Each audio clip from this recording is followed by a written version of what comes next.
Welcome back to Malaysia, Stuart. Thanks, Peter. It's good to be back to civilization. How was the trip? It was excellent. Really, really good trip. Very, very worthwhile. It's tough trek, tough walk, but the scenery and the environment was just, outstanding. Yeah, well worth it. So let me just run through where we went. I've got a map up here of Nepal. We flew into Kathmandu, which you can see here, and spent a day there, and then we took a small domestic flight, which was a major expedition in its own right, up to Lukla, which sits in this valley here, just south of the Sagarmatha National Park, and Everest is right up here on the border between Nepal and Tibet. And if we go back, I think we showed this map last time. This is the airport we flew into at Lukla. It's now called the Tenzing Hillary Airport, after Edmund Hillary, of course, and Tenzing, who were first to conquer Everest. And this town here, Lukla, is the main starting point for all the treks which run up the Khumbu Valley all the way up to, you can see Mount Everest. The base camp sits at the bottom here. So we were planning to do about half of the Everest Base Camp Trail up to Tengboche here. So let's just run through a few photographs of that. This is the small domestic flight that we took from Kathmandu to Lukla. The airport, as you will see in a minute, is very restricted on what aircraft can go in there. Small 14, 16 seaters. These are small twin turboprop Dornier, this is, I believe. So this is the flight that we took from Kathmandu, and you fly into Lukla Airport, which, if you actually Google that, it classifies itself as probably the most dangerous airport in the world. And understandably so, because the runway you can see here is actually sitting on about 20-degree slope right on the side of the mountain. So the approach that our flight comes up the valley here, and he's got to land the plane right on the end of that runway and then reverse thrust before he basically hits the side of the mountain here. So in this airport there's no go around, there's no turn around. Once you commit to land, that's it, you've got to land. So that was quite an exciting start to the journey. So having survived probably the most dangerous part of the whole trip, landing at Lukla Airport, we were ready to start the 7-day trek. Now Lukla is just really a very small cowboy town. The only access in and out is by small plane, as we landed, or by helicopter. The only other option is a 7-day trek into Lukla. So this is the starting point for all of the Everest Base Camp Trail trekkers, and as they head up the valley, there's accommodation there, there's shops, you can buy little bits of trekking gear, and we left there various shops in Lukla, just to give you an idea of what it looked like. There's a little barber shop, little coffee shops, and accommodation, hotel, lodges around, Momo coffee shop. Very, very simple, basic, and but quite nice from a photographer's standpoint of being able to capture some of these images in the small villages. However, having said that, Lukla has a Starbucks. As you can see here, we were surprised to find a Starbucks. However, we don't think it's an original Starbucks. If you look closely at the logo, instead of the little lady in the middle, it's got a mountain, but they do serve very good coffee, and they had free Wi-Fi, so you can't knock that. And I was also very surprised to find a Scottish bar, so I couldn't resist taking a photograph of myself outside the Scottish bar. And you notice from the menu here, they're serving up some local delicacies such as Everest burgers and yak steaks. Locals sitting around playing. This was quite a popular board game. There was a number of board games we saw the locals playing, and little kids running around the streets. I'm sure this little girl looks as though she was related to Bob Marley. Not sure. So we left Lukla for the start of the trek. This is a scene looking back down the valley. It's a very rural situation. You got a lot of agriculture going on, and the start of the walk from Lukla up here down the trail here is relatively easy. We actually dropped about 200 metres on that first trek in the afternoon after arriving. Just another scene of this is the trail. It's pretty rough, rocks, but in many of the steeper bits they actually cut steps, as you'll see later.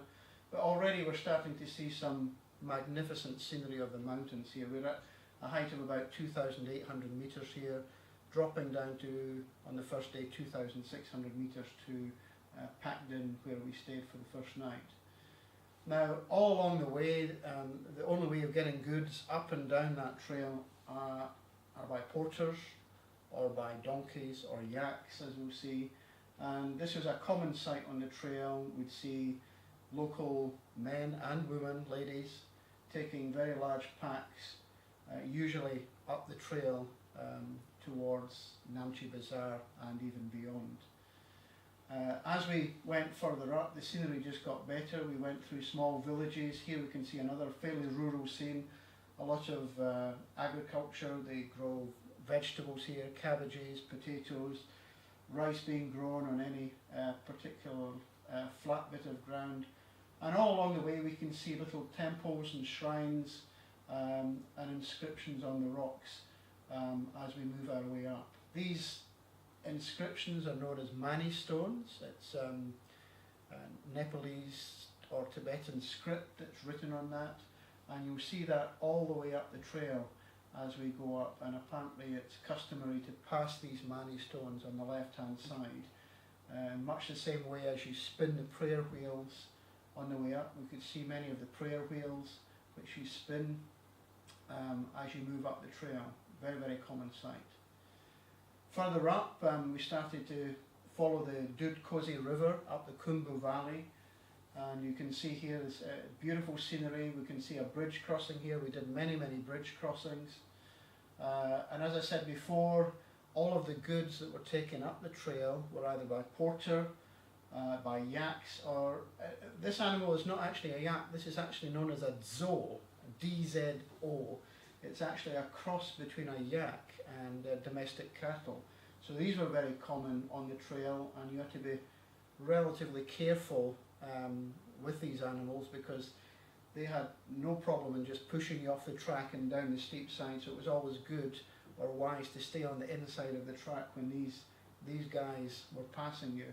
But you could hear them coming. You can see they all have little yak bells around their neck, so it's fairly easy to see them or hear them coming. We also got a lot of donkeys. Here's a train of donkeys making a steep descent and over a bridge, another small river crossing here. So we saw a lot of these on the trail.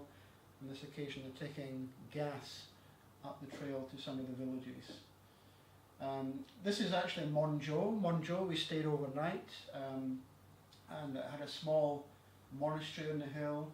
In some of these larger villages you could see small monasteries.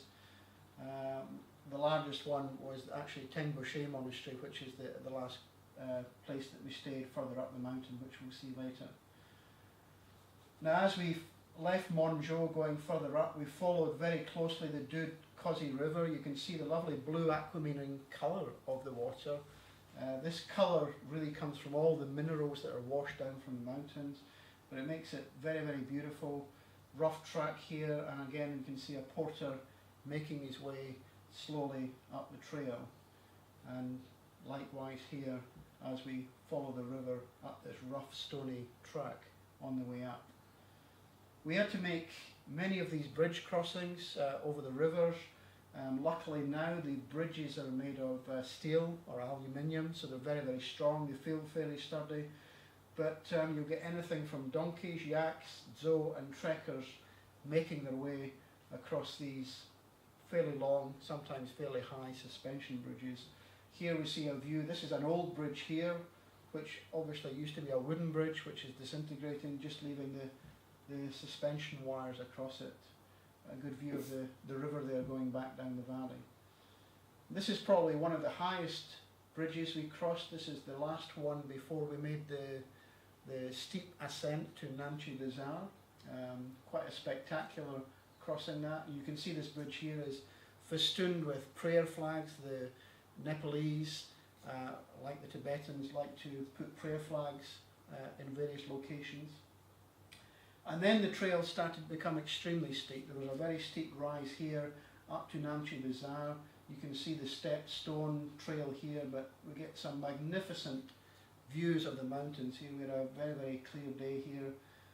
And at last we got our first fleeting glimpse of Mount Everest. There was a small gap through the trees on this rise, and we managed to see in the distance, here we see Mount Everest right at the top of the valley. And as we move further up on the next day or two, we actually got a lot closer to Mount Everest. There were many, many tea houses on the way up on the trail, so it was very common for us to stop and drink some tea. Yak milk tea was very popular. Ginger tea, freshly ground ginger, very refreshing. And usually because of the altitude and the exertion that we were having to put out on these steep ascents, it was a very welcome break to sit down for 5 or 10 minutes in these small tea houses. This is the last section running up to Namche Bazaar. We're rising up to about 3,600 meters now. You can see how steep the terrain here is, but we've got some magnificent views of the mountains on the south side here, and as we reach the top it gets even better. This is Namche Bazaar, sits about 3,600 meters or thereabout. We stopped here overnight. This is very commonly used by trekkers going to Everest Base Camp. They usually stop here for 2 nights to give them a chance to acclimatise to the altitude. We stopped here 1 night because we weren't going as far as Everest Base Camp, and moved on the next day. But a very spectacular setting here with the small town. There's a small square here. They have a market every morning, and we were lucky to stay in a relatively nice lodging or a hotel here with hot water, and in fact we had the luxury of an electric blanket that 1 night. However, some of the other lodges were not nearly as good as that. We didn't have hot water, and in many cases very limited power. So the next day, beautiful day, the trek moved further up the Khumbu Valley, heading all the way up here to towards Everest. You can see Everest right in the middle here. Stunning scenery as we moved up and got closer. And the trail, once we rose up a bit from Namche Bazaar, it was relatively flat up the valley, so it gave us a great opportunity to take some photographs of these magnificent Himalayan mountains here, with Everest here right in the middle. You can see here this small hill in the foreground here. This is where we were heading. At the top of this is Namche Bazaar. So in fact we had to drop down this valley all the way down to the bottom. So all that altitude we'd gained, we basically dropped down, which was a little bit disappointing. Had lunch at the bottom there, crossed the river, and then we had an extremely steep climb up this hill to Namche Bazaar, which sits at 3,800, 3,900 meters, but then that gave us a beautiful view up the last section towards Everest. Just another view up the valley. You get some of these Buddhist stupas along the trail, but again, magnificent views of the mountains here, Nuptse, Lutse, Mount Everest, all the way up there. Stunning. And eventually we reached Namche Bazaar. This sits about 3,900 meters up on this small flat plain on top of the hill. There's nothing much here. The significant structure here is really the Buddhist monastery. It's a World Heritage Site. We visited that, and it was very timely. We visited the monastery, and there was a ceremony going on with all the monks chanting, so it was very atmospheric. Extremely cold up here. This shot was taken about 6:30 a.m. or 7 a.m. in the morning. It was about -11 during the night. The temperature started rising here. This is a little overview of the town here. And then of course we got really stunning views of Everest in the early morning light here. And here we see the entrance to the monastery at Tengboche with Everest in the background. There's nothing much there. There's a couple of lodges. There is a bakery, which is apparently the highest bakery in the world. But very nice location to sit there and have a cup of tea and maybe have some cake and look at the magnificent view of Everest in the background. This is actually the lodge that we stayed with another mountain behind it. You can see how cold it is there, snow in the mountains, very, very bare, icy here when we got up in the morning, so quite a tough location. Another view later in the morning looking back down the valley. This is the trail as it leaves Tengboche. The trail actually goes further up this valley to Tengboche and then on and further up, and eventually you reach Everest base camp. That's another 3-day trek. We turned around at this point and headed back down and made the 3-day trek all the way back down. Another view, this is a lovely view of some yaks coming through Tengboche with Everest in the background. You can see they're all empty, obviously heading back down the hill to load up again and then head back up the hill. This is a shot of me. This is early in the morning, taking some shots of Everest. This was taken by a colleague and shows me with my local Nepalese hat, which it may look rather funny, but trust me, it kept me warm. I wasn't bothered about how I looked. So that's really a brief summary of the trip to Nepal. Very, very rewarding. Tough walk. I mean, physically you need to be a little bit in training to do that. Very, very cold in the evening, and very important when you're carrying your camera equipment to keep your pack as small and as light as possible. So that's it.